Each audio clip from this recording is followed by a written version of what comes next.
Magandang araw mga kababayan. Narito ang pinakabagong weather update natin ngayong araw, February 6, 2025, Thursday. Silipin natin ang mga lugar na posibleng makaranas ng mga pag-ulan dahil sa iba't ibang weather system na umiiral at update din tayo sa mga low pressure area na posibleng mabuo next week. Para naman lagi kang updated sa lagay ng panahon, i-click mo lang ang subscribe button. Sa kasalukuyan, patuloy na nakakaapekto sa bansa ang dalawang pangunahing weather system, ang shear line na nagdadala ng pag-ulan sa Visayas at ang northeast monsoon o amihan na umiiral sa Luzon. Sa Visayas, Catanduanes, Albay, Sorsogon, Masbate, Romblon, Dinagat Island at Surigao del Norte, asahan ng maulap na kalangitan na may kalat-kalat na pag-ulan dulot ng shear line. Mag-ingat sa posibleng pagbaha at landslide dahil sa katamtaman hanggang malakas na pag-ulan. Sa Cagayan Valley, Aurora, Quezon at sa natitirang bahagi ng Bicol Region, maulap din ang kalangitan na may mga pag-ulan dulot ng amihan. Posible rin ang pagbaha at pagguho ng lupa lalo na sa mga bulubunduking lugar. Sa Davao Region at natitirang bahagi ng Caraga, maulap ang kalangitan na may kalat-kalat na pag-ulan dulot ng Intertropical Convergence Zone ITCZ. Mag-ingat sa posibleng pagbaha o landslide dulot ng malalakas na thunderstorm.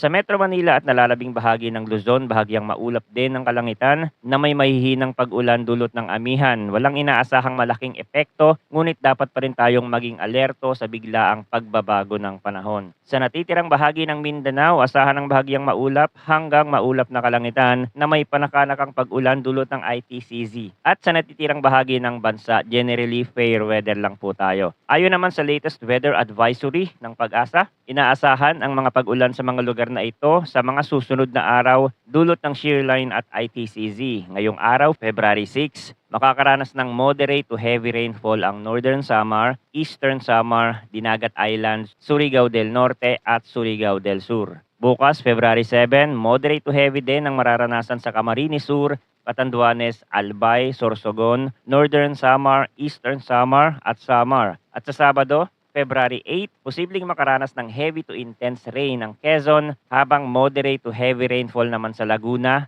Oriental Mindoro, Marinduque, Camarines Norte at Camarines Sur. Ang pag-ulan ay maaaring mas tumindi sa mga kabundukan at patataas na lugar. Maaari ding lumala ang epekto ng pagbaha at landslide sa mga lugar na dati nang nakaranas ng matinding pag-ulan sa mga nakaraang araw. Update din tayo sa tropical cyclone threat potential. Ngayong week 1, February 5 to February 11, posibleng may mabuo na low pressure area sa may southwestern portion ng Philippine Area of Responsibility, pero mababa ang chance niyan na ma-develop. At pagsapit ng week 2, by February 12 to February 18, dalawang low pressure area ang posibleng mabuo. Yung isa sa may Eastern Visayas and Mindanao at yung isa naman sa may southwestern portion of the Philippine Area of Responsibility. Makikita din natin yan sa ibang weather model at mababa nga ang chance na ma-develop ito bilang isang bagyo. Pero patuloy natin itong imo-monitor kung may mga pagbabago sa development sa mga susunod na araw. Manatiling updated sa mga susunod na ulat mula dito sa channel para sa pinakabagong balita tungkol sa lagay ng panahon. Salamat sa inyong pagtutok at manatiling ligtas.